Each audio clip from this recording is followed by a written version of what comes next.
মাননীয় সংসদ সদস্যবৃন্দ, আসসালামু আলাইকুম। দীর্ঘ নির্বাসিত জীবন, গুমের শিকার বা ফাঁসের সেল থেকে ফিরে আসা একদল প্রবীণের সঙ্গে মাত্রই বিশ্ববিদ্যালয়ে জীবন শেষ করা তরুণ এক কাতারে। সম্মানিত সংসদ সদস্যবৃন্দ, যাদের আত্মত্যাগে জাতীয় সংসদে এমন বৈচিত্র্য, সেই জুলাই শহীদদের স্মরণে সংসদে পালন করা হয় 1 মিনিট নীরবতা।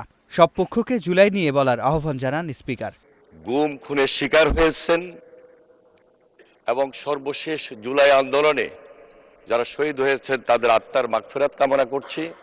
এর আগে সাবেক প্রধানমন্ত্রী বেগম খালেদা জিয়া, সাবেক সংসদ সদস্য, রাষ্ট্রপতি ও বিশ্ব নেতাদের স্মরণে শোক প্রস্তাব দেয়া হয়। এ সময় বেগম জিয়াকে স্মরণ করে বক্তব্য দেন সরকারি ও বিরোধী দলীয় নেতারা। তিনি আপাতমস্তক একজন বাংলাদেশ প্রেমিক মহিলা ছিলেন, তিনি দেশপ্রেমিক মহিলা ছিলেন। এই সংসদ গঠিত হওয়ার পরে যিনি সবচাইতে বেশি খুশি হতে পারতেন তিনি দেশনেত্রী বেগম খালেদা জিয়া। একজন দূরদৃষ্টি সম্পন্ন রাষ্ট্রনায়ক, যিনি বাংলাদেশে এই 54 বছরের 43 বছর রাজনীতিতে বিচরণ করেছেন দাপটের সঙ্গে।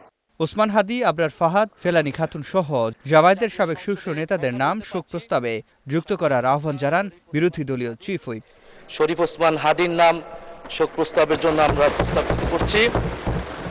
ভারতীয় আধিপত্যবাদ বিরোধী লড়াইয়ের অন্যতম প্রতীক শহীদ আবরার ফাহাদের নাম আমরা প্রস্তাব করছি। মনোরঞ্জনের জন্য শোক প্রস্তাবটি এক পেশে করে তৈরি করা হয়েছে। আমি আশা করি ভবিষ্যতে আমরা যদি সংসদকে নিরপেক্ষ এবং প্রাণবন্ত করতে চাই তাহলে এসব বিষয়ে আরো সচেতন হওয়া দরকার।